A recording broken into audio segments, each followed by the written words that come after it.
বাঁকুড়া ইউনিভার্সিটির এনইপি শিক্ষানীতি অনুযায়ী পাঠরত দ্বিতীয় সেমিস্টারের ছাত্রছাত্রীদের মেজর কোর্সের অন্তর্গত এডুকেশন সিলেবাস সম্পর্কে আমাদের আজকের এই স্পেশাল ভিডিও। আমরা আলোচনা করব সিলেবাসে কী কী রয়েছে, সিলেবাসটাও দুটো ভাষায় আলোচনা করব। ইংলিশে সিলেবাসটা প্রকাশিত, আমরা বঙ্গানুবাদ করে তোমাদের সামনে উপস্থাপন করব যাতে করে তোমাদের পড়তে এবং বুঝতে সুবিধা হয়। এছাড়াও সিলেবাসের অন্তর্গত কোন কোন বিষয়গুলি কীভাবে পড়বে সে সম্পর্কে কিন্তু ডিসকাস আমরা করব। তবে ভিডিওটি শুরু করার আগে তোমাদের কাছে রিকোয়েস্ট, দেখো আমরা এই চ্যানেল মারফত বিভিন্ন স্টাডি সংক্রান্ত নিউজ, স্কলারশিপ সংক্রান্ত আপডেট, এমনকি সাজেশন প্রদান করে থাকি। কাজে খুব ভালো হবে যদি আমাদের চ্যানেলটিকে সাবস্ক্রাইব করে দিয়ে আমাদের পরিবারের সদস্য হয়ে নাও। তো যাই হোক, শুরু করছি আমাদের আজকের এই স্পেশাল ভিডিওটি। দেখো আমাদের দ্বিতীয় সেমিস্টারে এসে মেজর কোর্সের যে এডুকেশনের সিলেবাস রয়েছে তার টাইটেলটা হচ্ছে ফিলোসফিক্যাল ফাউন্ডেশন অফ এডুকেশন। আমরা উপরে দেখতে পাচ্ছি বাঁকুড়া ইউনিভার্সিটির অফিসিয়াল আমরা লোগো, এবং এখানে দেখো 2023-24 অর্থাৎ 2023-24 জন্য যে শিক্ষানীতি অর্থাৎ এনইপির আন্ডারে যে সমস্ত ছাত্রছাত্রী রয়েছে বিএ এডুকেশন হচ্ছে আমাদের সম্পূর্ণ ডিটেলস। তো এই সেকেন্ড সেমিস্টারে এসে মেজর কোর্সের আমরা শুরুতেই আলোচনা করলাম যে কোর্স টাইটেলটা রয়েছে বা পেপারটা, সেটা হচ্ছে ফিলোসফিক্যাল ফাউন্ডেশন অফ এডুকেশন। এবার তোমাদের যাদের ইংলিশে তোমাদের সিলেবাসটা প্রয়োজন তোমরা এখান থেকে দেখে নাও। আমরা বাংলাতে অর্থাৎ এই সিলেবাসটাই বাংলায় কিন্তু তোমাদের সামনে আমি বিস্তারিত আলোচনা করব। ম্যাক্সিমাম মার্ক 50 নম্বরের তোমাদের পরীক্ষা, ইন্টারনাল 10 নম্বরের, ইএসই যেটা শেষ সেমিস্টার লিখিত পরীক্ষা সেটা 40 নম্বরের। এই দুটো যোগ করলে আমরা সবাই যোগ করতে পারি, তুমিও পারো আমিও পাই, তো টোটাল কিন্তু 50 নম্বর হয়ে গেল, জাস্ট পার্ট অফ যোগ। এবার আমরা দেখে নেব আমাদের সম্পূর্ণ সিলেবাসে কি কি রয়েছে। এখান থেকে জাস্ট যাদের ইংলিশ সিলেবাসটা প্রয়োজন তোমরা এখান থেকে জাস্ট দেখে নিতে পারো। কোর্স কন্টেন্ট, যার অর্থ হচ্ছে আমাদের যে কোর্সের যে কন্টেন্ট বা বিষয়বস্তুগুলি সেগুলো এখানে রয়েছে। আমাদের সিলেবাসটা যথারীতি ছোটো ছোটো ইউনিটে বিভক্ত।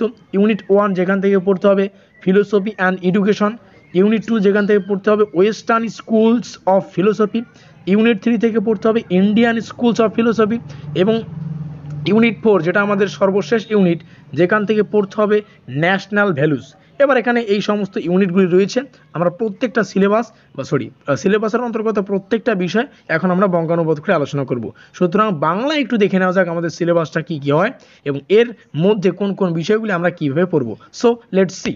তো ঠিক যেমনটা আমরা আলোচনা করলাম, আমাদের দ্বিতীয় সেমিস্টারে মেজর কোর্সের যে পেপার তার টাইটেলটা হচ্ছে ফিলোসফিক্যাল ফাউন্ডেশন অফ এডুকেশন। আমাদের কোর্সের যে বিষয়বস্তু অর্থাৎ আমাদের মূল যে সিলেবাসটা শুরু হচ্ছে এখান থেকে, যেমনটা আমরা সেখানে আলোচনা করলাম। বা আমাদের ইংলিশ সিলেবাসে ইউনিট 1 যেখান থেকে পড়তে হবে দর্শন এবং শিক্ষা, এখান থেকে স্পেশালি 4টা ভাগ রয়েছে ছোট ছোট। দর্শনের অর্থ এবং ধারণা পড়তে হচ্ছে, শিক্ষার অর্থ এবং ধারণা পড়তে হচ্ছে, দর্শন এবং শিক্ষার মধ্যে সম্পর্ক পড়তে হবে, শিক্ষাগত দর্শন এর ধারণা, সুযোগ এবং কার্যকারিতা পড়তে হচ্ছে দর্শনের শাখা, আধিবিদ্যা, জ্ঞানতত্ত্ব এবং অ্যাক্সিওলজি। এই কয়েকটা বিষয় আমাদের ইউনিট 1-এর অন্তর্গত। আমরা পরবর্তীতে এই সিলেবাসের উপর ভিত্তি করে গুরুত্বপূর্ণ সাজেশনমূলক ক্লাসগুলি খুব তাড়াতাড়ি নিয়ে আসবো। সুতরাং এখনও পর্যন্ত যে সমস্ত ছাত্রছাত্রীরা আমাদের চ্যানেলটিকে সাবস্ক্রাইব করে রাখুনি, এখনই সাবস্ক্রাইব করে দিয়ে আমাদের পরিবারের সদস্য হয়ে নিও।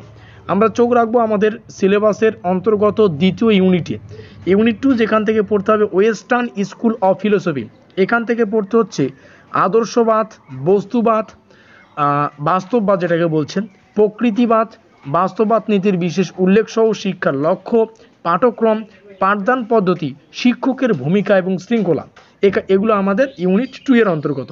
এখানেই কিন্তু একটু অ্যাড করা রয়েছে আমাদের ইউনিট 3। তাহলে ইউনিট 3 থেকে আমাদের পড়তে হবে ইন্ডিয়ান স্কুল অফ ফিলোসফি। আর এখান থেকে আমাদের ইউনিট 3-তে রয়েছে ভারতীয় দর্শনশাস্ত্র। এখানে ভারতীয় দর্শনশাস্ত্র মানেই আমাদের মাথায় স্ট্রাইক করে যায় দ্রুত যে বৌদ্ধ ধর্ম রয়েছে, জৈন ধর্ম রয়েছে, সাংখ্য রয়েছে, যোগ, নয়া, বৈদেশিকা এবং জ্ঞান, বাস্তবতা, মূল্যবোধ এবং তাদের শিক্ষাগত প্রভাবের যে পরিপ্রেক্ষিতে বেদান্ত। এই কয়েকটা বিষয় আমাদের ইউনিট 3-র অন্তর্গত। আমরা চোখ রাখবো ইউনিট 4 এবং সর্বশেষ সিলেবাসের অন্তর্গত সর্বশেষ ইউনিট, যার নাম রয়েছে আমাদের জাতীয় মূল্যবোধ। তাহলে আমাদের জাতীয় মূল্যবোধ সম্পর্কে পড়তে হবে গণতন্ত্র, ধর্মনিরপেক্ষতা এবং সমাজতন্ত্র। যদিও জাস্ট একটা টাচ রয়েছে, ফিলোসফির টাচ রয়েছে না, ফিলোসফিক্যাল যেমন ছিল আমাদের টাইটেলটা। তো সমাজতন্ত্র, ভারতীয় দ্বারা নিযুক্ত জাতীয় মূল্যবোধ, সংবিধান এবং তাদের শিক্ষাগত প্রভাব। তো এই হচ্ছে আমাদের সম্পূর্ণ সিলেবাস। তোমাদের মূল্যবান কমেন্ট তোমরা কমেন্ট বক্সে করতে পারো।